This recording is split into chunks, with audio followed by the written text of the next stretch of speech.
You can see the aftermath of the deadly attack just steps from the Capitol, where a suspect rammed that blue car into a barricade about 100 yards from the Senate entrance. I've never in my life seen this before. A helicopter arriving as part of a massive response. Oh my God. The National Guard in formation after police say a suspect, identified by 4 senior law enforcement officials as 25-year-old Noah Green, drove into 2 Capitol Police officers and into that roadblock around 1 this afternoon.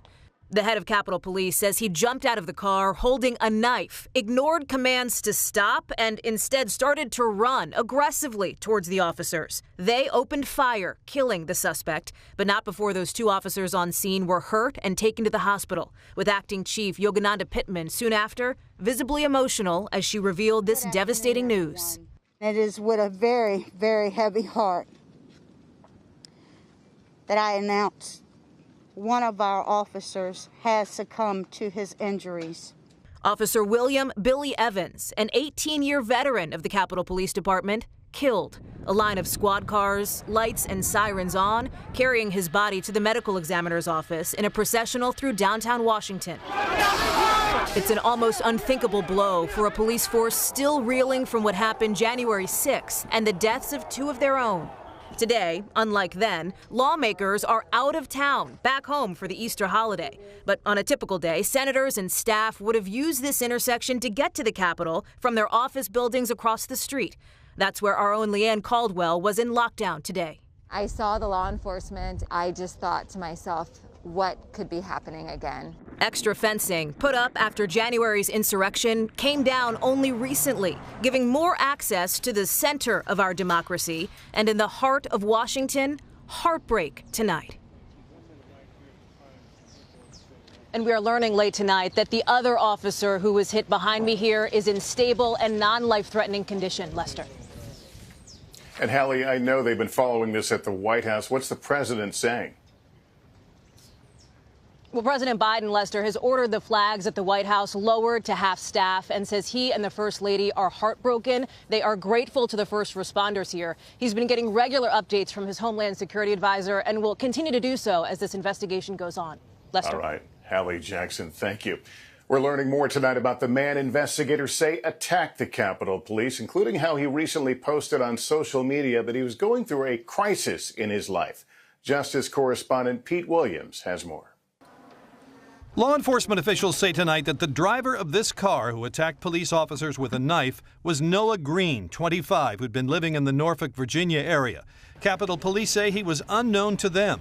We do not have the suspect on file with U.S. Capitol Police, so there's no indication at this time that there's any nexus to any member of Congress. A biography on the website of the college where he played football says he was born in West Virginia but grew up in Virginia.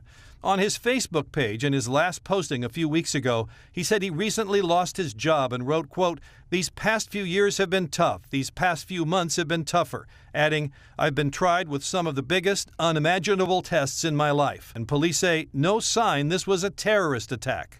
It does not appear to be terrorism related, but obviously we'll continue to investigate to see if there's some type of nexus along those lines. Yeah. Since the January 6th riot, when 139 police officers were attacked and 3 died afterward, security has been much tighter around the Capitol, with anti-climb fencing around the entire building and checkpoints for everyone walking or driving in, and with 2,300 members of the National Guard on duty. Capitol Police officers have been working longer shifts, too, a duty that's now much more dangerous. Pete, what are investigators doing tonight to try to figure out the motive? Well, they're going through his social media. They're talking to friends and family members. They're working to trace his movements in the hours and days leading up to the attack. And they're also looking tonight into clues that he did have some mental health issues. Lester? All right, Pete Williams in our Washington newsroom, thank you. The killing of Officer Evans sent yet another chill through the country and highlighted the dangers facing Capitol Police. The force now forced to deal with another loss of one of their own. Here's Casey Hunt. The acting chief of the Capitol Police with this plea tonight. I ask you to please keep the United States Capitol Police family in your thoughts and prayers. The agency reeling after losing Officer William Billy Evans, an 18-year member of the force, part of the Capitol Division's First Responders Unit. It's another one of their own. Evans' death just weeks after Officer Brian Sicknick lay in honor. He died after the January 6th insurrection. Another officer, Howard Liebengood, died by suicide. Rioters that day explicitly targeting officers.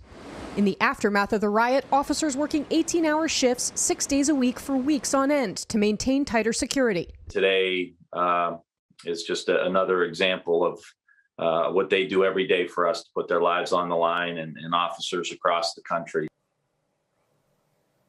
Casey, you cover Capitol Hill for us. Officer Evans, I understand, is someone you saw regularly. Lester, Officer Evans was a familiar face to me and to so many others who work at the Capitol every day. He was always friendly, quick with a smile or a hello. And lately, after the insurrection, senators, aides, reporters at the Capitol would often stop to tell Officer Evans and his colleagues, thank you. And today, he died manning the barricade to keep us all safe. Lester. All right. Thank you, Casey. Joining me now is former New York City Police Commissioner Bill Bratton. Bill, in this case, the officers did their job. They stopped the suspect. But does each successive attack or entry make it more of an attractive target for others? It actually does. At the same time, it hopefully will expedite Congress getting its act together to come up with a definitive plan how to best protect the Capitol and the people who work there, as well as the thousands of visitors that would normally go there. Yeah, I mean, these buildings are symbols of our democracy, known for their openness. But will we have to accept and rethink this idea of security, that maybe what we saw post-January 6th will be the norm?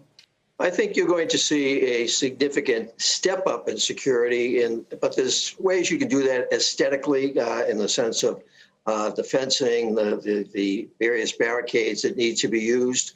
But you don't want to make Washington, D.C. look like the Kremlin in Moscow. There really has to be a way to secure the Capitol and the people that work there without effectively making it into a fortress. That can, in fact, be done. Thanks for watching our YouTube channel. Follow today's top stories and breaking news by downloading the NBC News app.